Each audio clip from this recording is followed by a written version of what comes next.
Hello friends and welcome to my channel. In this video I am going to talk about flame quenching. In an internal combustion engine, flame quenching is a process of combustion blow off. The combustion will suddenly get cooled down and it will not propagate furthermore. There are multiple causes for this phenomenon to occur and there are some effects too.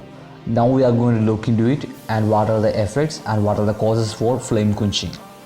We know that for combustion to occur, in addition to fuel, we need two more sources. One is oxygen, the other one is heat.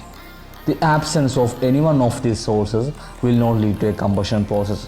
We need oxygen as well as heat, and we are supplying the oxygen through the air that is injected into the engine, and we are for a spark ignition engine we are providing the heat source through a spark plug, and in a combustion ignition engine we are raising the pressure and temperature of the air inside the combustion chamber at the end of combustion stroke in a range that is capable of igniting the fuel that is injected into the engine directly.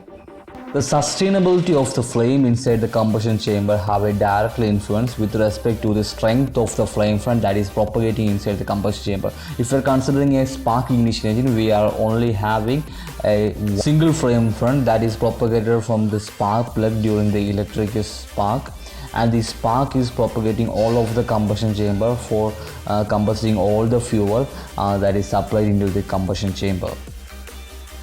But in combustion ignition, it is a different phenomena because we are auto-igniting the diesel fuel, so there will be multiple flame fronts that is making the combustion more faster compared to spark ignition engine that is using only single spark plug. So for generating a poor strength flame front, there are possibilities such as lean air fuel mixture. If you are using a lean air fuel mixture, the flame front won't be that much strengthy compared to the rich air fuel mixture. So we know that during the expansion stroke, the temperature and the pressure of the charge inside the combustion chamber is getting reduced. So at the end of expansion stroke, the pressure is small, so it is difficult for the flame front. If it is have a low strength, it won't be sustainable at the end of expansion stroke, and the flame quenching will happen. And the more probability for the flame quenching to occur is at the combustion chamber wall side, because it is exposed to the coolant of the engine for cooling process.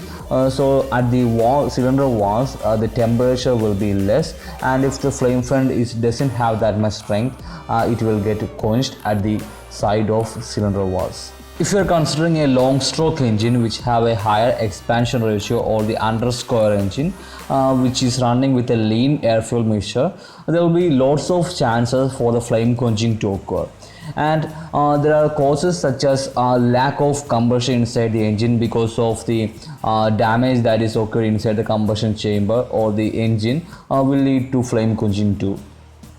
Lack of combustion will lead to misfire, and it is called as flame quenching only if the combustion is already started and it won't get completed at the end of the expansion stroke, and it have got blown off somewhere in between the expansion stroke, then it is called as flame quenching.